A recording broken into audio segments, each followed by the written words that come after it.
whatever Wikipedia that is. They had the pronunciation spelled out like the phonetic dictionary. I'm making triple braised baby back ribs, mixed grill, swaddled in steaks. Do you want to go shopping with me?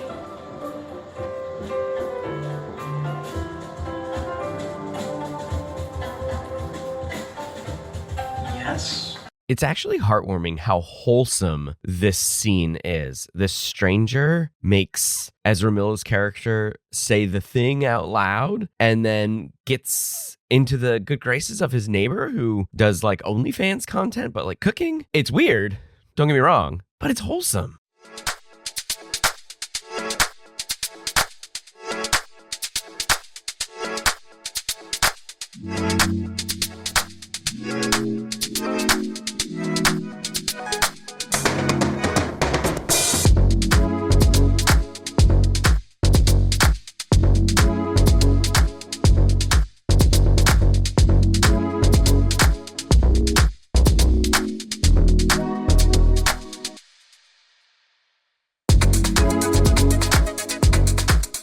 Hey, everybody, and welcome to the Cinema Psych Podcast, the podcast where psychology meets film.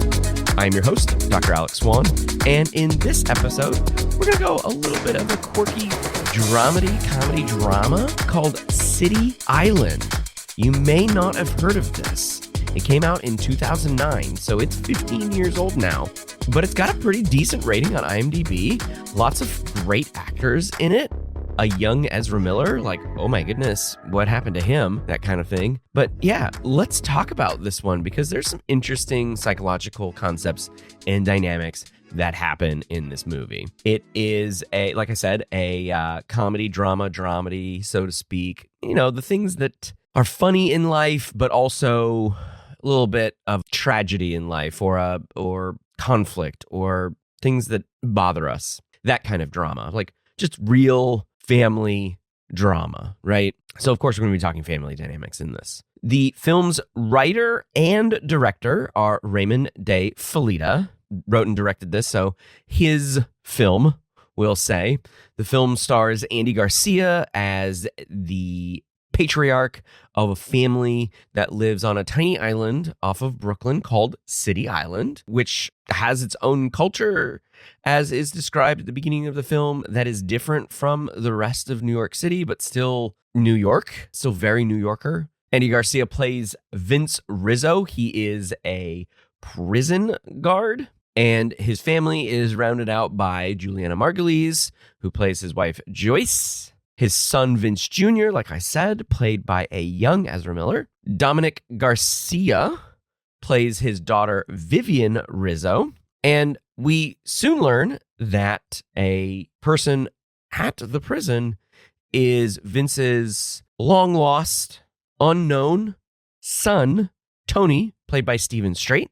Now, the interesting thing about Vince's character is that although he's a prison guard, he has aspirations to be an actor. So he's taking improv classes and acting classes from a blink and you'll miss it couple of cameos from Alan Arkin, playing Michael Malakov, who runs this improv and acting studio. He meets Emily Mortimer's character, Molly, who acts as his, life instigator because they have a particular assignment from Malakov, which is to talk about with their partner a deep, dark secret. And so Vince obviously has this son secret. He invites Tony to stay at their house as long as he does work around the house.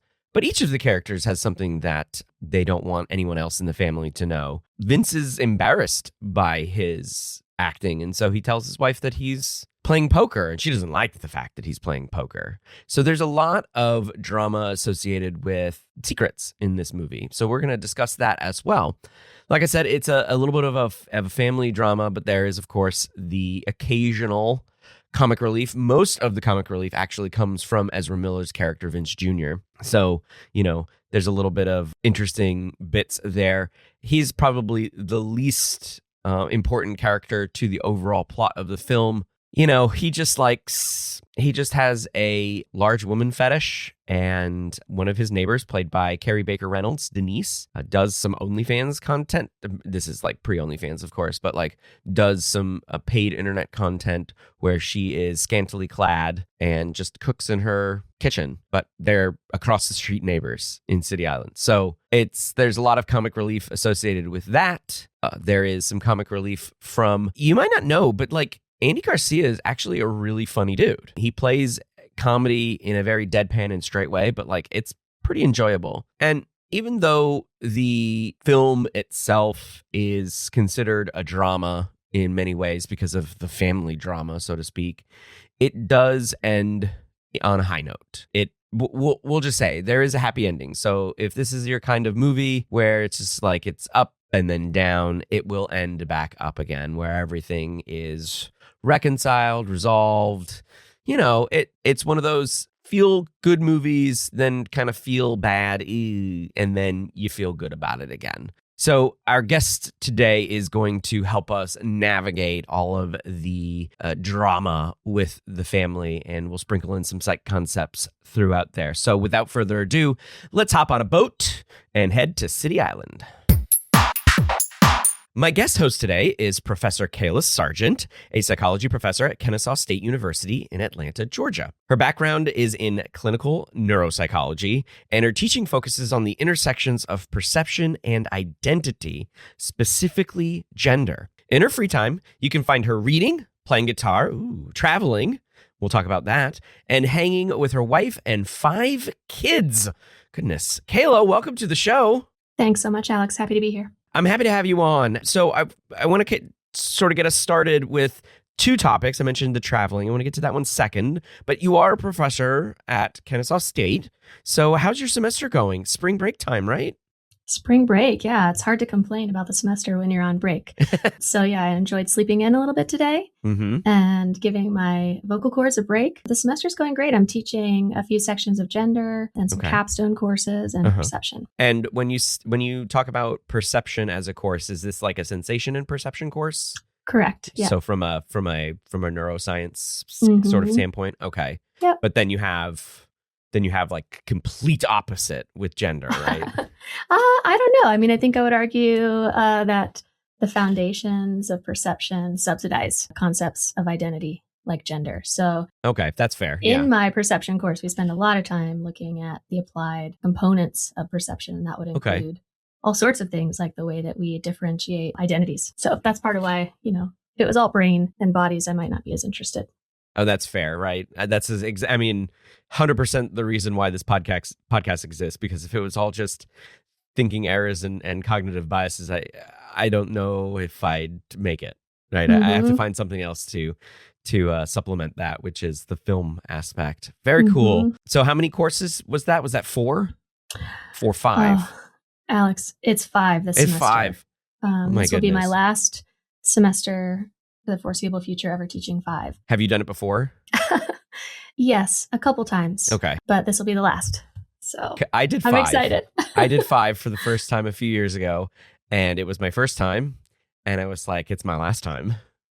It's rough. And for me, it's the only double section I have is gender. So it's 4 unique courses. Sure. And such a busy time of year. I mean, spring is at our university, the height of hiring, of letters of recommendation writing, of finishing up research projects and mentoring and Right. Yeah, it's a lot, right? Yeah, I agree. There's too many things to do, and an additional course, even if it's a second section of something, that's still an extra set of minds and bodies that you kind of have to corral in some meaningful way. Grade book, feedback, etc. Right? Discussions, all of that.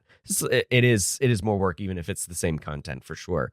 Correct. So you recently went on a trip to Los Angeles. So you're in the Atlanta area. You went on a trip to Los Angeles. So you hugged the southern United States there. You did not venture north where it has been frigid. How was that trip?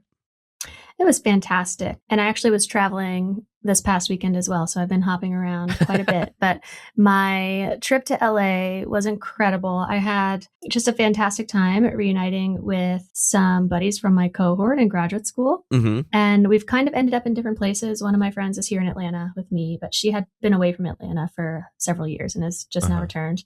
And then a friend that lives in LA. Okay. And another friend in Chicago. So we all met, and we have not all been in the same place in like 13 years.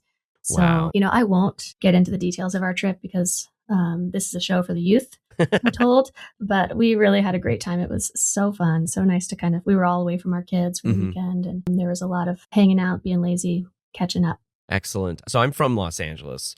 So, you can hide the details, but where did you venture?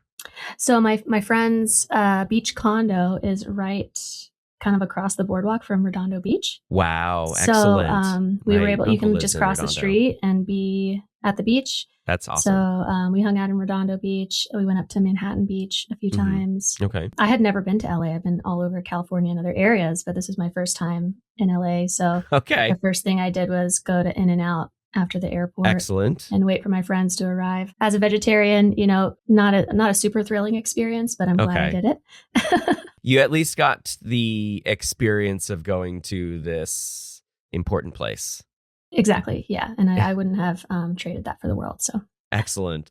Well, I'm glad you enjoyed yourself. LA is always a fun place. I wish I could go there a lot more often than I do. We went last summer to take the kids to Disney. But other than that, it's been slim pickings getting back there. Not a lot of conferences happen in LA, which is disappointing, but I get why. It's expensive. It's spread out, like where you have it, that kind of thing. The last time I went to a conference in LA, it was at the LA Convention Center, which is in downtown, and it was the Western Psych Associations. And the LA Convention Center is massive. It's one of the largest convention centers, like in one of the, in a big city. And it was difficult finding my way around there for this tiny little WPA convention. And I haven't been to a convention in LA since then. And that was when I was an undergraduate. So I wish I could go back there more often because it is a lovely place. Absolutely lovely. We did go downtown one night and went to the Last Bookstore, which is like a famous bookstore in a bank, I think an old bank. And right around the corner, there's like a food market. Right. My friends are obsessed with ceviche, so we were just chasing ceviche all weekend, including there. So that was my only little camp out downtown, but it was fun. At least you got the downtown LA experience. I think that's an important thing to do for sure. It's an old City Island custom. If you come from somewhere else, you're known as a mussel sucker. But if you're born and raised here, you're known as a clam digger. Clam digger, mussel sucker. Great. Speaking of beautiful places to go to, let's talk City Island. So before we jump into discussing the psych of it all, I wanted to ask you what your thoughts are on the film as a audience member. What did you think about it? The film, directing, acting, plot, etc. Yeah, I myself spent some time thinking as we were planning this podcast, when did I watch this film first? Like what context around my viewing existed? And Alex, for the life of me, I cannot remember. So that's fine. Putting two and two together, I gather that I must have been in graduate school, but I did not see this film in the movie theater. I would have seen it at home. Yeah.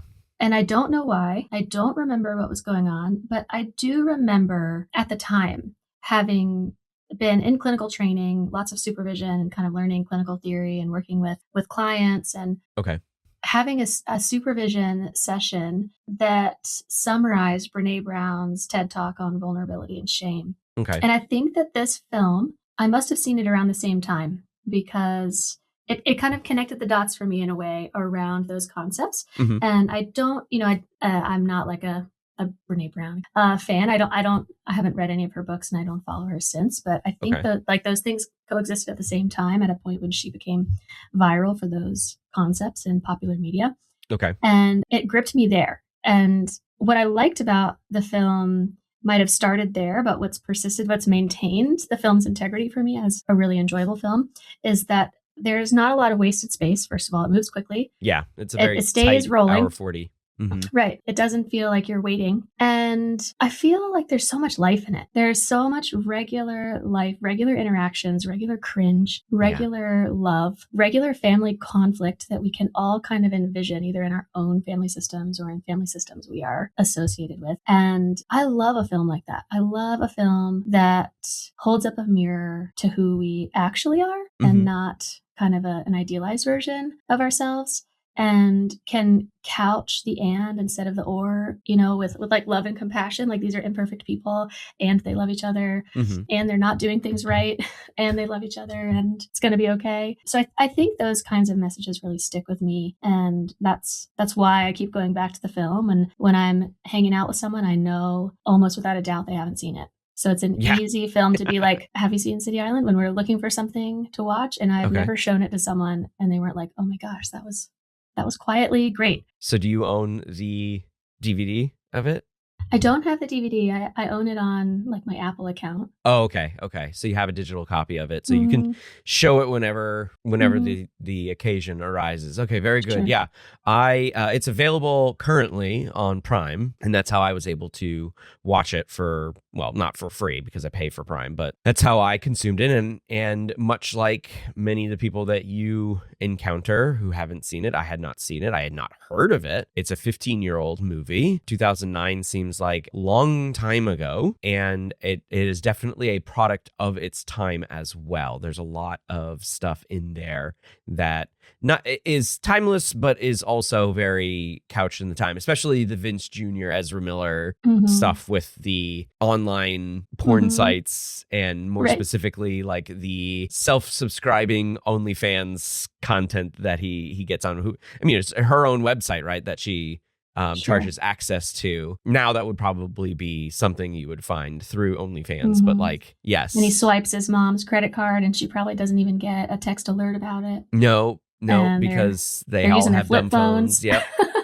Yeah. And it's funny too, because smartphones existed in 2009, but they weren't widely adopted, right? People had Blackberries, people had iPhones. If you were AT&T I think until like 2010 or something like that, if you wanted an iPhone, you had to have AT&T. So very time capsule in that sense. Also, not being able to like just locate somebody with all of this Find My now, and like everyone's got, everyone's tracking everyone for whatever reasons, right? Share my location, whatever. And that allows for, Vivian to do her side job and not be at college as she tells her parents, right? So, and for Vince to go to his poker game. And for Vince to go to his quote unquote poker game, absolutely, right? When he's actually in the city doing acting and improv classes. So I think it's definitely a well done movie. I commend Dee Felitta for writing a good script that sort of comes together, coalesces at the end. I like that you start up and then you go down and then you come back up at the end with, the full range of emotions. So with all of that in mind, what brings this film in more specific terms to this podcast about psychology and film? What is the psychology of it all that you bring? Yeah, I think, gosh, there are so many ways you could go, so many points of interest that you could discuss with this film in particular. I think, and as I said, I've changed a lot in the last 15 years. I don't know if you have.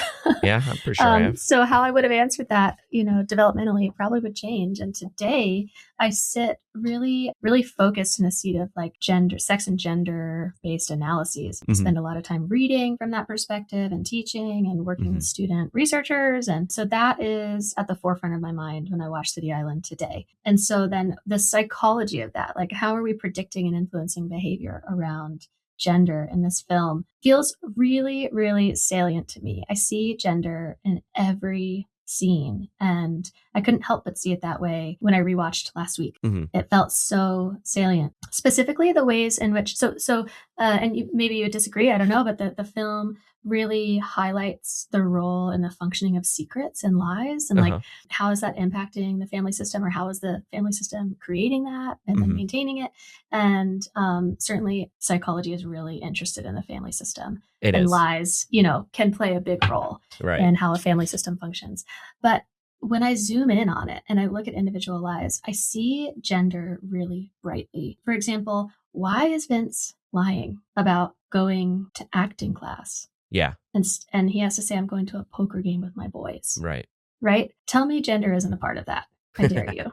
No, right? I agree. And what's going on with even Vivian hiding, her need to kind of collect money because she violated these gender norms of being like a studious, smart scholarship earner, and how that overlaps with her identity as a young woman. What's going on with Mom, and her identity in the family is really wrapped up in her identity as a wife, and who, maybe not so much her own policing of her own gender, but she's playing a role in policing Vince's gender. And what kind of man he's supposed to be. And most interestingly to me, when we look at Tony, who is actually kind of macho, just is, right? Isn't performing it. He holds up a mirror to all the other characters in their lives and their gender performance as well, and kind of shows them who they are. And that's how, we get through lows and a lot of cringe, a lot of moments in the film, but it resolves because of Tony's ability to kind of be grounded in who he is, despite being the actual criminal in the group.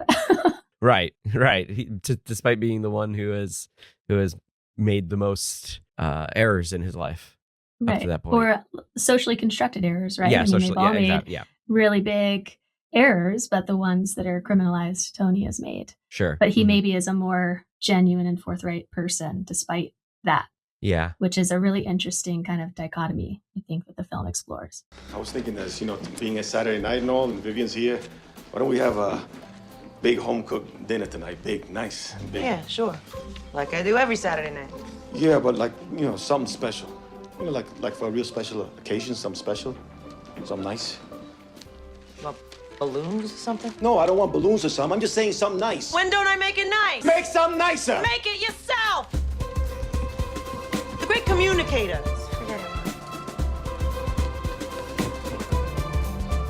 Sleep outside last night?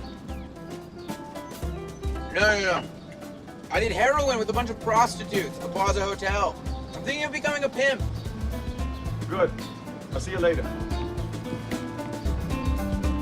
See you later. Let's jump in a little bit more with the gender. I think, and I think it might be a good way to combine your gender topic with the thing that obviously was the low-hanging fruit for me, which is the everyone has a secret structure of the plot. And I think we could do this character by character, because even the poster for this film has each of the characters, and then in white sort of outlines, it has their secret on top of them. If you haven't seen the poster recently, or if you are looking for this movie, it's just very clear how the plot is driven or described visually to a casual observer through this poster. So let's start with Vince. So as you said, Vince is hiding his acting classes. He wants to be an actor. He is currently a prison guard, but he doesn't want to do that for the rest of his life. He wants to be an actor. So he's going to these acting classes, a lovely pair of cameos from Alan Arkin. When I saw that Alan Arkin was on the top billing, it says Alan Arkin. I was like, oh, great. This is going to be, he's going to have some great scenes in this. I'm excited to watch it. And then he's only in the movie for a total of 3 minutes. I was very disappointed. 3 minutes across two scenes at his improv theater or wherever it is. I do think he gets one of the best lines, though. He does. If you want to start with him, we could start there. Well, he doesn't have a secret, unfortunately. He doesn't. Perhaps we can talk about that at the end of the episode, because he's a lovely character. So Vince is going to these acting classes because he wants to be an actor, but he's telling his wife, Joyce, that he's going to poker games, which she does not like. She does not like that he goes and spends his time at these poker games with his bros, but he's not doing that. So explain, Kayla, if you will, the gender aspects of that situation. Yeah, so the way I see it, and I don't know if I would even say that Joyce doesn't like it. I think Joyce is aware of a rupture to their intimacy and their connection. I think What she doesn't like is knowing something stinks. And the low-hanging fruit way to fill in that disconnection is that he's having an affair. Yeah. Mm-hmm. Right. And so she makes this gendered assumption that he has disconnected. And the disconnection is actually this lie about who he wants to be, because he's got to perform this prison guard, macho man thing, this family provider, this guy who is very practical and stoic and doesn't dream. He doesn't have his head in the clouds. He's not an artist. Right. And I see gender, really brightly there. And I also wonder. So would you say, just to interrupt, sorry. So would you say that, we've got two contrasting gender roles here? We've got him in his current role and the one that everyone expects him to be, which plays really well into his audition. We have to note there, but that he wants to be an actor, and that's less masculine, right? Sure. I mean, but he also wants to be seen as a corrections officer, right? We keep saying prison guard. How many times throughout the movie is he saying, it's corrections officer, right? Yeah. So he is so invested in the performance of his masculinity. And on the inside, he wants to take care of the boy he abandoned, right? He could have easily left Tony in prison for another month to be released and go about his business. And he doesn't want to do that. He looks back and he's feeling shame, right, for his failure of being a provider and, a macho man who cares for his family, right? That's so core to his identity and his current family. Yet he's failed to do that with Tony. And his desire is to be like a loving, connected nurturer of this young man who he really cares for, but he has to perform that caring with violence. He has to strap him, tie him to the car, threaten him, be rude to him. It's essentially gendered hazing that he's participating in with Tony. So there are multiple levels of secrets going on with Vince, and he is the patriarch of the family, right? So he may be kind of the top of the pyramid and the plot structure of the film. And from a family systems perspective, right? Like, what is that doing to the rest of the family? If we apply a patriarchal model, which I think this film does, whether we agree with that for ourselves or not. Very Italian. His leadership in lying and being secretive and performing specific roles that are contrary to your actual desires, that bleeds into the rest of the family. He's modeling that for his wife, for his daughter, for his son. And it takes someone who wasn't raised by him to come in and say, look at what you're doing. Yeah. Look at what are you doing? You're all smoking behind the bushes. And why are you trying to help me? That's so crazy. Yeah. And why are you your wife thinks you're having an affair and you will trade that for protecting your masculinity. So yeah, I think no matter which angle we look at his lies, you can find gendered performance there. And the need to protect that. That's his sense of self. That's what masculinity says, right? It's like, you are okay as long as you're doing these things. Like, you have to kind of fit this bill. You have to be powerful, exert dominance. You have to kind of distance yourself from the feminine. Your masculinity isn't super clearly defined, but it's defined in what it's not. It's not girly. It's not vulnerable. Yet these things he's doing in secret are quite feminine. And, that's okay from a 2026 psychological lens. Yeah. It's not okay on City Island. Not okay on City Island. And I think I want to grab what you just said there, where, the acting is more feminine, but also this assignment of partnering up with somebody in the class and sharing your secret. That's also vulnerable. That's also feminine too, right? Which is completely, again, as you were saying, antithetical to his whole performance, his whole explicit performance mindset. Yeah. And I wonder too, I wonder in your relationship and mine and Joyce and Vince's relationship, would that be an affair, right? This man meets a woman he doesn't know at all and can immediately drop the performance. Not immediately. Yeah. He takes a little bit to crack, but he can't share any of that with his own family, the people he's closest to and, most tied to. Yet when he's encountering novelty, someone who can't influence his life, it doesn't matter if he breaks down the wall. He can let it go a little bit. And he can stop performing. And, I wonder if Joyce is worrying he's sleeping with someone, but really he's being more intimate than that with someone. He's showing his real self to someone else. Yeah. And she probably, if she knew the extent of that, would be maybe even more angry, because that to me is what she's actually mad about, is she can tell he's disconnected. And speaking of Joyce, let's move to her. So we've mentioned her a little bit already, because it's essentially pair, the second person in this pair partnership. And she's hiding that she wants more and more intimacy, more connectedness. And so this new guy, Tony, she doesn't know who he is, right? She's just the son of a woman that Vince knew a long time ago. Mm-hmm.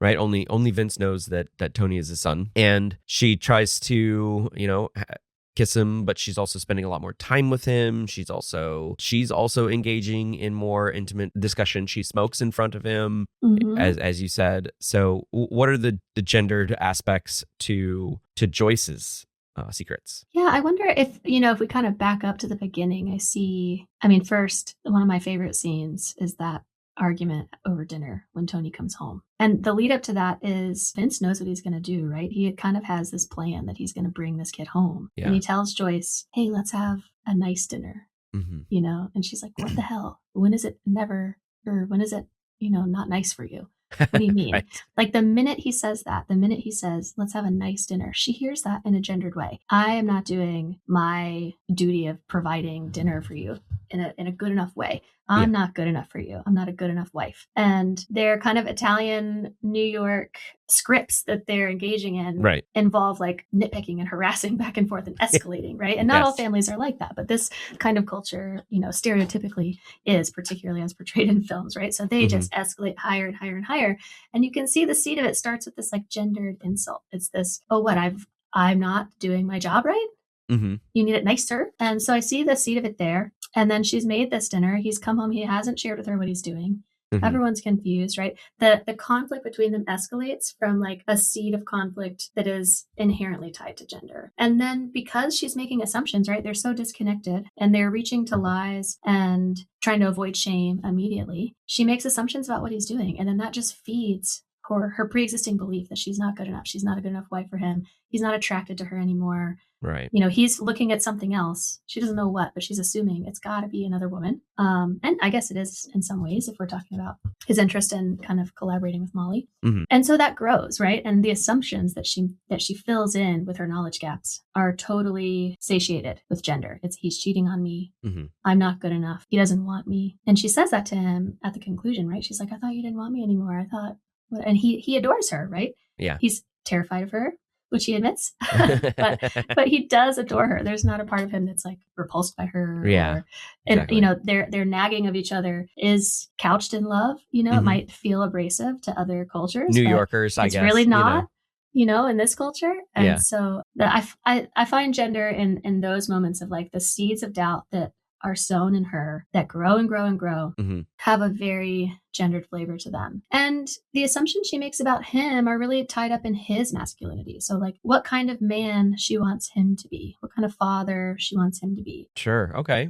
I see that. Yeah. So there's kind of, if we think about patriarchy as an overall system of male dominance that gets kind of reinforced and repackaged in different ideologies, women play a role in that. Yeah. Right. What we sense as, feminine or unpleasant or gives, today we'd say it gives us the ick, plays a role in making sure that men know that we're displeased with them, but also there's not really a right way to be either. Because if you're too vulnerable, it's going to be a little ooh, right? Yeah. Yeah.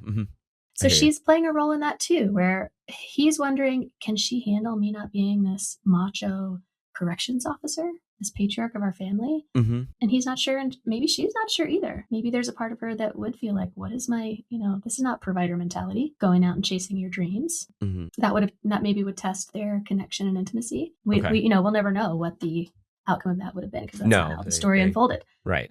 It wraps up with a nice little bow. Vincent, thank you for calling me. I had a wonderful evening. Yeah, thank you. Come on, we gotta catch No, I'm gonna stay. I'm gonna stay and see the sunrise. You sure? Really? Yep. Thank you. It's great. I'll see you in class. Okay. Okay. Bye. Vincent. Yeah. Talk to your son. Spend Sunday getting to know him. Show him you care. Okay? Yeah. And go on that audition. Be a good thing for you. Hey, Molly. What if I screw up? Then you'll probably get the job. Before we move on to the kids, because I think the kids are sort of secondary, but there are definitely some gendered stuff, I do want to hit Emily Mortimer's character next. Molly. We haven't talked a lot about her. We Yeah. briefly mentioned her when we were talking about Vince just a little bit ago, but Mhm. didn't really expand on it. So this character, Molly, is the partner that Vince gets, so to Mhm. speak, for this sharing secrets assignment from Alan Arkin's acting teacher character. And so they don't know each other. They're just there. And we learn at the end of the movie, she plays a really important cheerleader role for Vince. Prompts him to go to the audition, prompts him to do a few things, has conversations with him about Tony. Of course, she's the only one in the film leading up to the resolution that Tony is Vince's son. Mhm. And that's the secret that he shares for this assignment.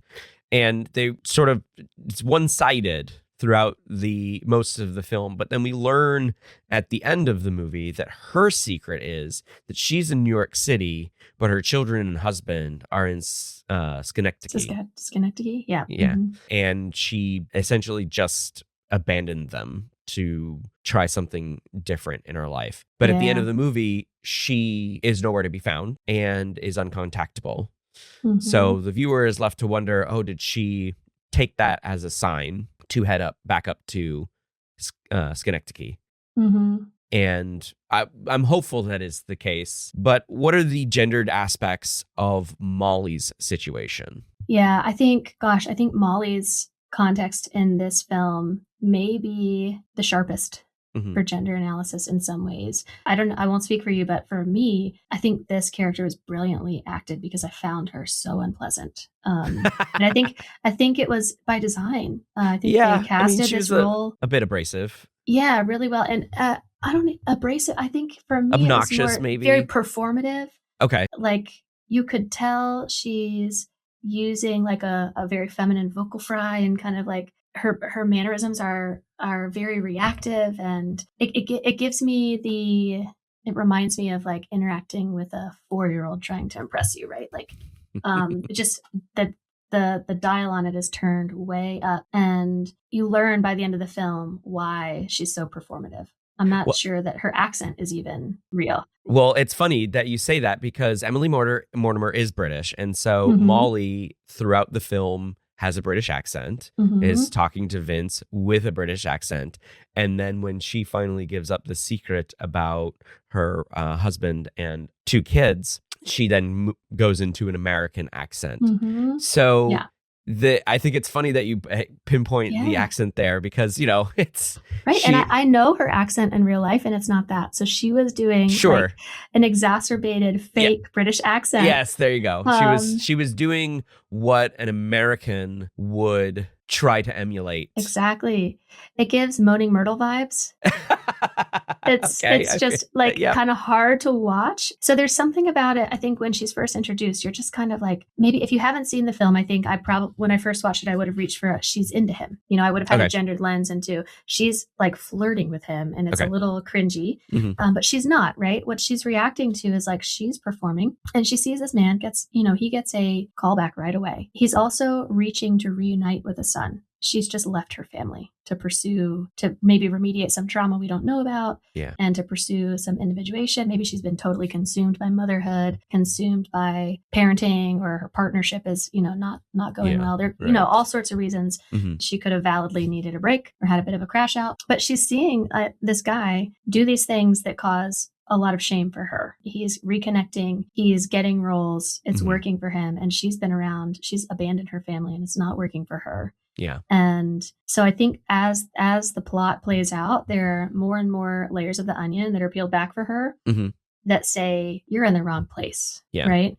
And you're not a part of this family. Like this, it's fun. It's entertaining. It's good material if you're going to be in a writer's room, right? To be observing this kind of chaos and being involved in it. But I think ultimately she realizes like she needs connection too, that her eggs are in a basket that aren't in this city, and she needs to return to that. So I see a lot of her performance and her shame, and I question whether her name is even Molly. It's probably not. Yeah. If she was trying to do something new, then she definitely adopted a pseudonym. She's violated the strongest gender role there is, right? She is a mother. of 2 children and a wife, and she's abandoned them. Mm-hmm. There's no more punishable violation than that of gender. So it feels appropriate that she has a lot of kind of what I would consider from a clinical sense kind of trauma reactions to that. Her absorbing a new identity, her kind of odd expression, her vocality, her prosody, her interest in Vince as kind of a side project is trying to I did think it was odd that she was trying to insert herself into his family business, right? That she was like, oh, I'm his manager. Right. Okay. Yeah. It's very awkward. She's trying to find any avenue to avoid, I guess, feeling the abandonment, the guilt and the shame of the abandonment.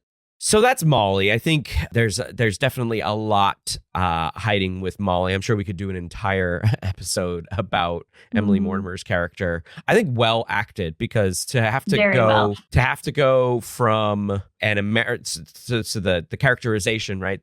When an actor gets a script and they're like, okay, how am I going to play this person? The director is coming from the angle like, okay, well, Molly is an American, but she's abandoned her family, and so your job here is to pretend to be British. I know you're British, but you're going to be you're an American pretending to be British. And so to be able to do that is quite difficult. And we've seen it throughout film of like various actors trying to be a layer on top of who they already are in that role. And so I think she does it really well. I think if I were to rank the performances in this movie, I would say she's on top, followed by Andy Garcia as Vince. Let's pivot to the kids, because while they're not necessarily central to the plot movement, they are useful in this overarching gender discussion that we're having. So I want to start with Vivian, because I think ending with Vince Jr. and the fact that this is the comedic relief of the movie is a good way to end this discussion on gender roles and secrets. So Vivian is supposed to be going to college, and as you pointed out in the notes, Vivian is actually played by Andy Garcia's actual daughter, which is really cool. I didn't catch that. Not even just the fact that her last name is Garcia. I mean, it's a popular last name. it is the most common Latin American last name. Right. So, it just went boo, but it makes sense. There is a resemblance, which is useful. I'm sure that when Raymond De Filippo was like, okay, Andy, I want you to be my star for this film. And he's like, oh, you need a daughter? I got one. Here we go. So, yeah. By the way, how is she on the polls? And Andy's like, yeah, she can do it. Right. Oh my goodness. That part is so conversation. Cringe. Yeah. So Vivian is supposed to be going to college. And so the beginning of the film starts out with Vince having to pick her up from the train station, I guess. The train station, yeah. Something like that. Take her back from the city onto City Island for spring break. So the film is set during spring, which is nice. It's a nice overarching thematic setting for a film about rejuvenation and growth, right? So it's set during spring break, and so she's quote unquote off school, but she hasn't been going to school for the past several months because she got kicked out. And there's not a lot of explanation as to how she got kicked out or why she got kicked out. She violated something. She got caught with pot. Oh, that's right. She got caught with pot. That's right. Yeah. I'm like, what is it? So she got caught with pot, which is so weird. But in 2009, it was a thing, right? It was a thing. Yeah. 15 years later, you're still not allowed to have it on any real campus, even if it's legal in the state. So I will say from my perspective, being in Illinois, weed is legal for anyone over the age of 21, anywhere sort of on private property, we'll say, because it's allowed recreationally, but it is still illegal. It's still a Schedule 1, at least THC is Schedule 1 drug. And so it is the most illegal from the scheduling basis. And because our school and pretty much every single school in Illinois receives federal funding, it is not allowed on our campus. Is it still consumed on our campus? Oh my God, yes. Yeah, I can confirm just in my walk into the office today. Exactly. So as soon as like they'll just walk into class smelling like it, not even trying to hide it, really. So, but she gets caught with pot. Apologies for the tangent and digression there, but I just thought it was interesting. I think Shows the I think difference. she doesn't get kicked out. I think she's smart, right? She has a scholarship. So she's gone to college under like extra funding. Mhm. And I think I could be wrong, but I think at the end in their big kind of conflict resolutions scene, she says she lost her scholarship and she can go back. She just has to pay for it. So I think she realizes like I've just got to, make a lot of money Mhm. so that I can return and my parents will never notice. Yeah. And so that she motivates engages in her the- sex work. Yeah. Mhm. Going to, and this is a PG-13 movie. Mhm. So even though she is a young adult in the movie, there's only just scantily clad. Mhm. They're in Brooklyn, so don't know what the laws are for strip clubs in New York, but yeah, there isn't anything shown in any of the Mhm. scenes. And they do go into her place of work because that's where Tony catches her, spots her, Mhm. and creates this whole tension about this stranger dude trying to, what she thinks, abduct her, right? Like steal her away because Mhm. he's trying to run away with the family car. So it makes a whole big to do about it. And luckily Tony takes her back home to like confess. Right. But let's talk about the sex work here because, there's and the fact that, she was on a scholarship to Mhm. college, right? What are the gendered aspects of these two things at conflict? Yeah, I mean, rolling it back to the beginning, right? And I know we're going to talk about Vinny next, but immediately when she returns, Vinny says, "Why are your boobs bigger?" Like, you have puberty for 6 years? Yes. And At the so, dinner table. And right? it's like, what kind of question is that? At dinner table? So we have her hiding. Her real desire is to go back to school, right? She's a scholar, but she can't admit like this failure, just like Mhm. Vince can't admit this failure, and the other characters are really hiding like shame about their failures. In part because like her identity in the family is like this smart college-bound girl Mhm. and academic success and being obedient, right? Yeah. And fitting in. Potentially first generation as well. First generation college student as well. There's a lot of pressure on this oldest Yeah. daughter of the family. Mhm. And that subsidizes her transition to high earning sex work. And is it because she, genuinely enjoys sex work, or this is the career she wants? Absolutely not. Right. But you Mhm. can see the broader kind of sexist context that says, okay, your value is in your body. You're young. And this is where society places its value. And Yeah. so if you need to expedite your earning potential, it's not going to be in the boardroom, right? Right. It's going to be on the polls. And so I think, I don't know that those rules necessarily apply directly in every 2026 version of economy and work for men and women. Mhm. But I think in a lot of ways it still does. And so where she ends up and her context, even if her choices may not be like volitionally derived from like a gendered threat, like the position she's put in is a context of gendered positioning. Like Right. These are your options in this particular world that says this is what women are worth and this is who they should be and this is who they should not be. And you can do some things, but in private, right? Yeah. In public, you need to perform. Mhm. In public, you are girl or woman, just like in public, Vince is correction officer, Mhm. macho man, Mhm. right? And so oftentimes you find some of the cognitive dissonance in gender at that level of like what's visible. What are we performing versus what are we actually? Yeah. And I think you can see that really clearly with Vivian, Mhm. even though you're not hearing her say like, oh, they only want me if I have big boobs, or, she's not vocalizing Mhm. gendered stress. But the context of it is there, which is kind of like maybe what my take home message about this film is that it's not, you wouldn't classify this as like an LGBT film or a film about sex and gender, but it's so steeped in it. Yeah, for I every agree. character. Would it have been important or interesting to know what her major was? Certainly. I mean, in terms of gendered analysis, I think, that's one fixation, I think, of modern kind of mainstream feminism is, wage gap issues or glass ceilings, glass floors in content areas, STEM versus humanities, or education in general, right? I think if you look at sociological concepts like male flight syndrome, where men abscond any domain that becomes female dominated, right? And like education at large is now seen that way. And therefore society devalues the role of education. Right. And we're constantly battling, political narratives of having to be career ready, or these like assuming that education on its own isn't career readiness, and that thinking critically and being intelligent isn't subsidizing career readiness, right? We have to kind of like masculinize things to receive credit. And I see gender in that on the nose, almost too on the nose. Right.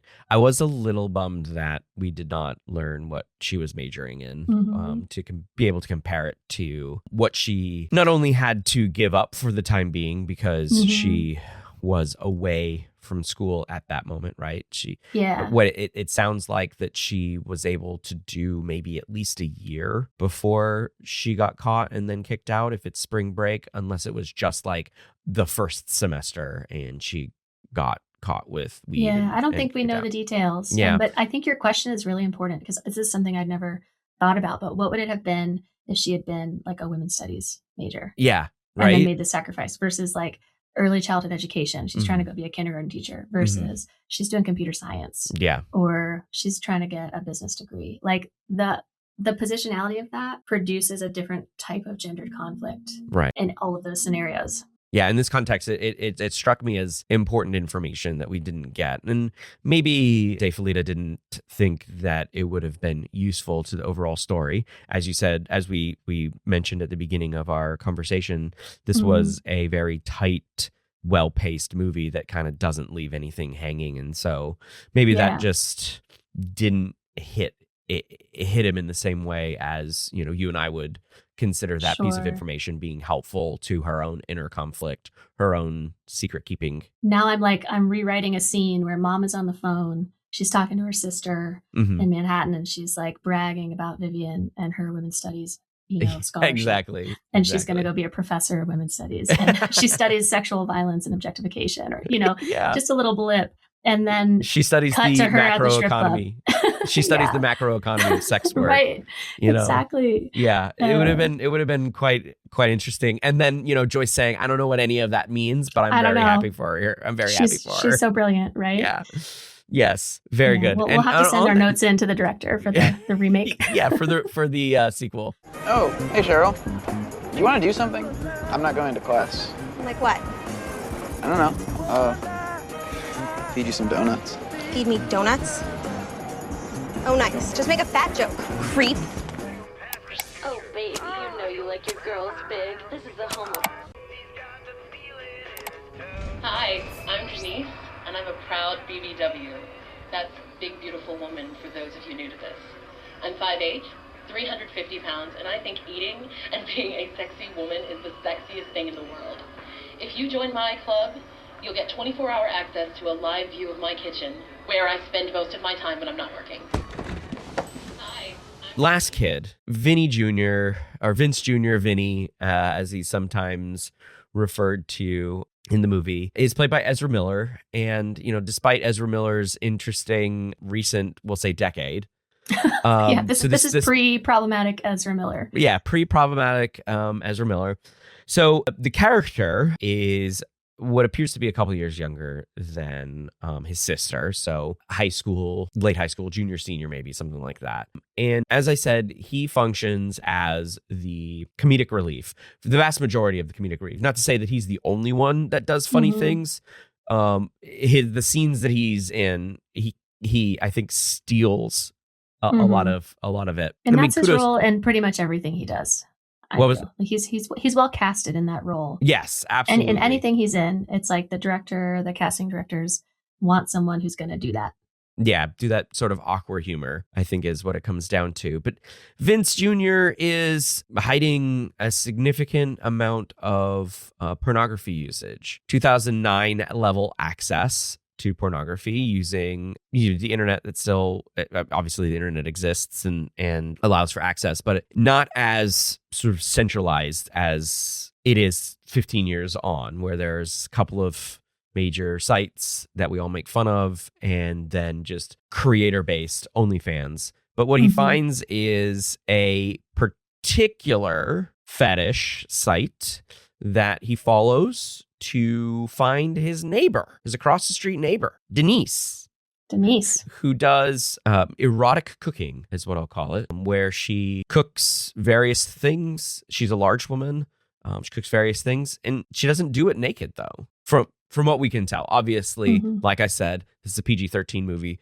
They're not going to show that even on a computer screen. But from what we can tell as the viewer, that's not her MO on her website. She is just engaging in cooking, which appeals to Vince Jr. in a sexualized way, right?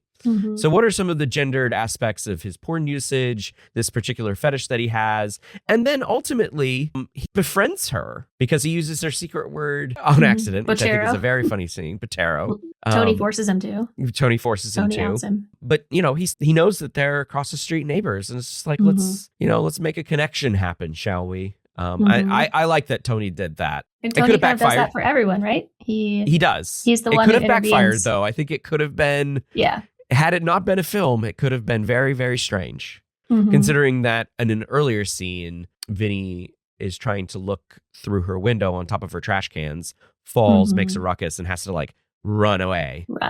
Yeah. So what are the gendered issues in this character? So I think I understand why we would make the leap to porn usage, because I think it's a natural next step to what's displayed in the film. And because it's PG-13, maybe that's a correct assumption that they can't show it, but that's what it is. And from a 2026 perspective, it kind of is. But I think that the film is actually trying to position Vinny as someone who has a gender atypical preference for women, right? That men align themselves with women not under the rules of patriarchy and masculinity. They align themselves with women not because they love them or are friends with them, but because a certain type of woman can increase their status, right? Sure. And that is defined by their attractiveness. So one of the major violations a man can pursue of their own masculinity is to be homosexual and to pursue romantic relationships with other men, or to admit publicly attraction to a gender non-conformingly attractive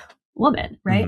And so what we know really clearly and on the nose is that Vinny is attracted to bigger women. He has an attraction to this girl at school, an age-appropriate attraction. Yeah. And he doesn't have the skill. He wants to feed. He's got a fetish for feeding. Yep. And whether that's paired with sexual activity like masturbation or other videos, we don't really know. Right. But what we do know is that he likes a woman that other men make fun of him for, that his dad might make fun of him for, that is not normative for what's expected of male attraction, performative male attraction, right? So he's got to hide that. And Vinny, like Tony, is also kind of playing a mirror to everyone else in the film. He just looks at his mom and says, just ask him if he slept with Tony's mom, right? Yeah. And we're all thinking it, but he says it. He holds a mirror to the educational issues, right? He says, what do I need to study for so I can make A's on paper? I've got A's on paper. What does that mean? Or you're going to banish me to my room? I have everything I need in my room. Okay, great. I'll go sit in my room. So sounds like my son. Right?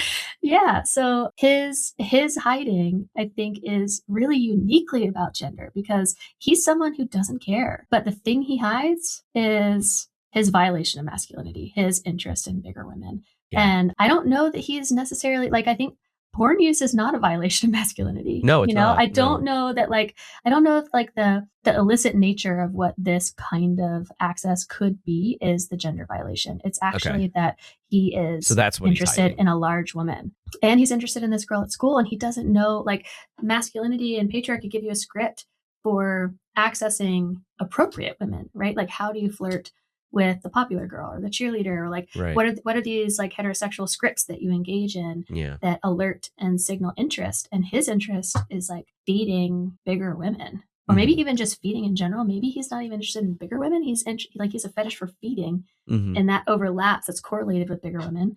Yeah, we don't quite know. It's probably a little both.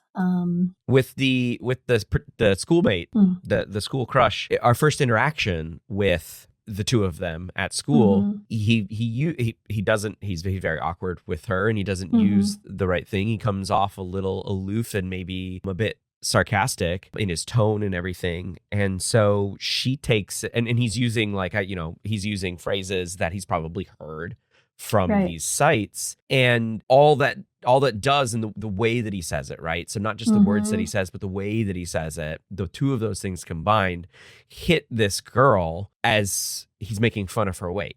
Yeah, and right? that would have been devastating to her. That's right. That's the difference between impact and intent, right? Mm-hmm. So the impact is that he's making fun of her and how heavy she is, when in fact he's just trying to use fetish language, which may or may not land in the real world in the same way it does in that very, very specific setting. And he kind of creates like this standoffish moment, and then he's like, how do I recover from that? Mm-hmm.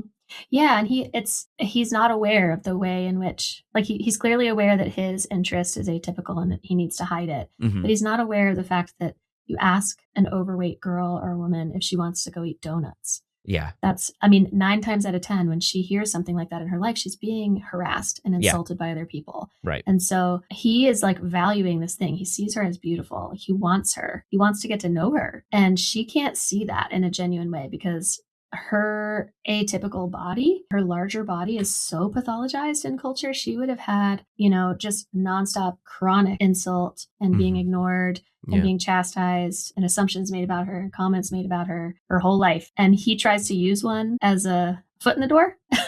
And you can tell in that moment too, he acts it really well. You can tell he's hurt and confused because he wanted to connect, and that flopped big time. Yeah, absolutely. But the good news is that later in the movie, he is hanging out not only with Denise, but this crush at Denise's house. They get beckoned over to the conflict that's occurring at the very tail end of the movie where everything comes to a head. They get beckoned over because they hear the commotion. The three of them are just like hanging out. Yeah, which is lovely. It's kind of sweet and wholesome, which is part of why I question whether they're trying to take a pornography angle here, because I think that would be kind of a step too far to be bringing other children into like a sexualized environment.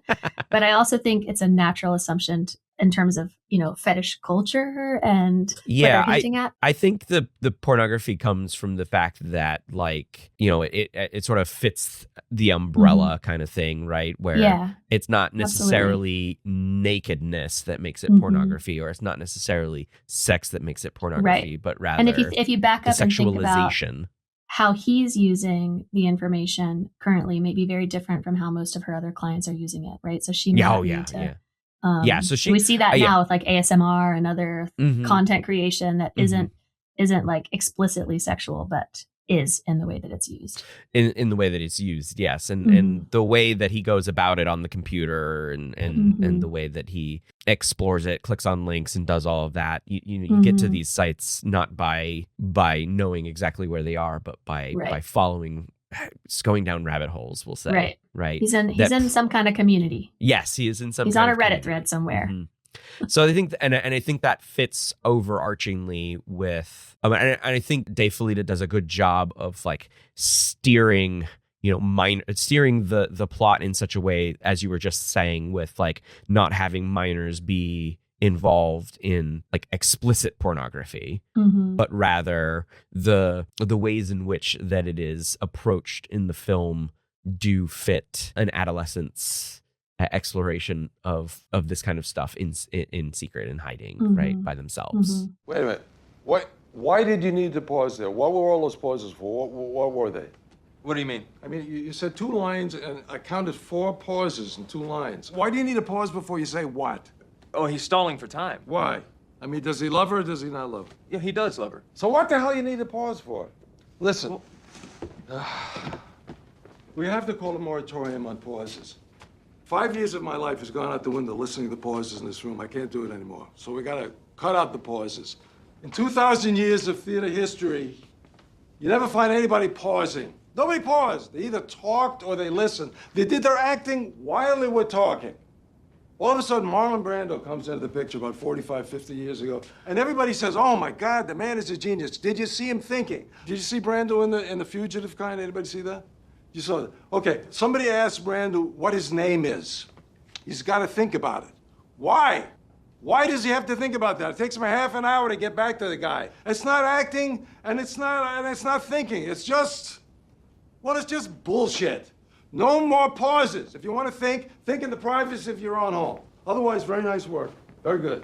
So I wanted to end, because I said that we were going to end with this. Let's go back to Alan Arkin and his Malikov character. So he's this acting coach, and he pairs up Vince with Molly, and that gives him a thing about secrets. He gives him a thing about secrets. And this is your assignment.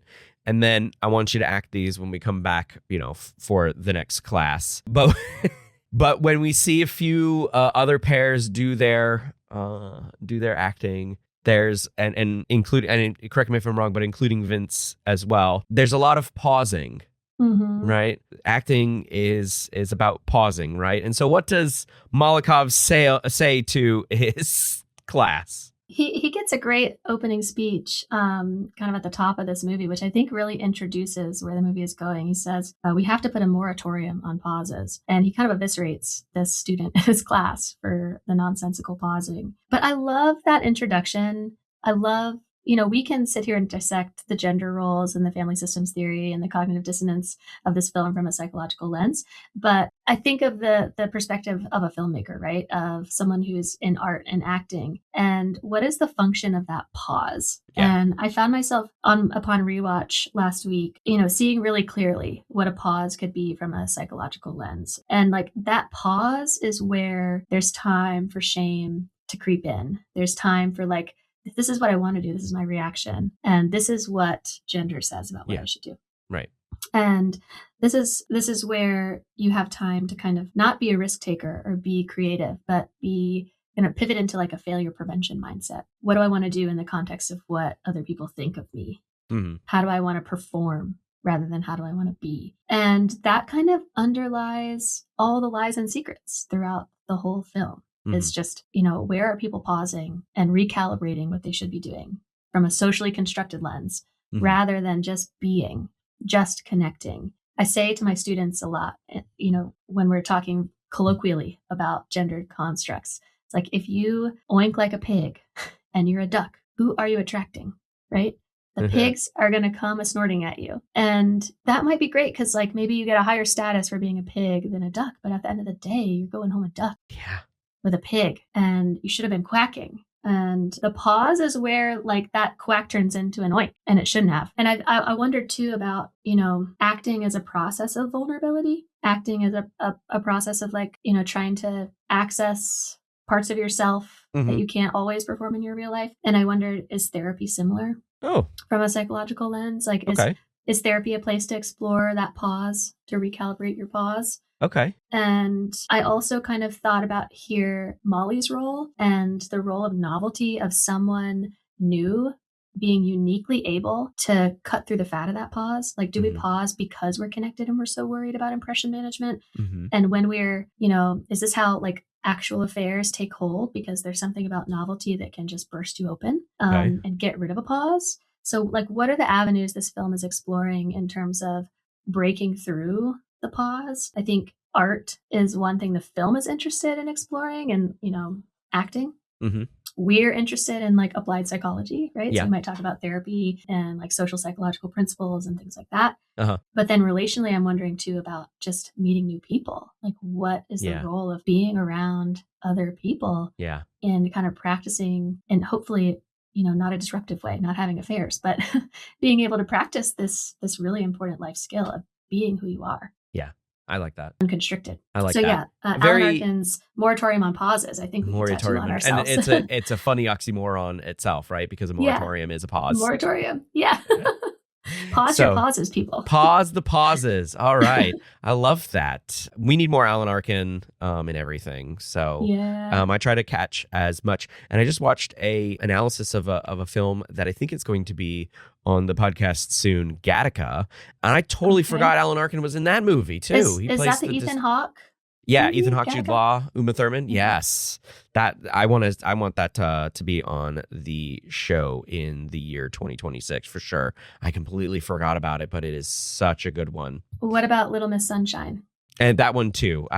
That was perhaps my favorite role of his so far, and he's been in a lot of stuff. So gotta love Alan Arkin and his moratorium on pauses. I want to thank Kayla Sargent for joining me to discuss City Island. Before we say our goodbyes, Kayla, is there any place where folks can find more of your written work, the studies that you've done from graduate school and beyond?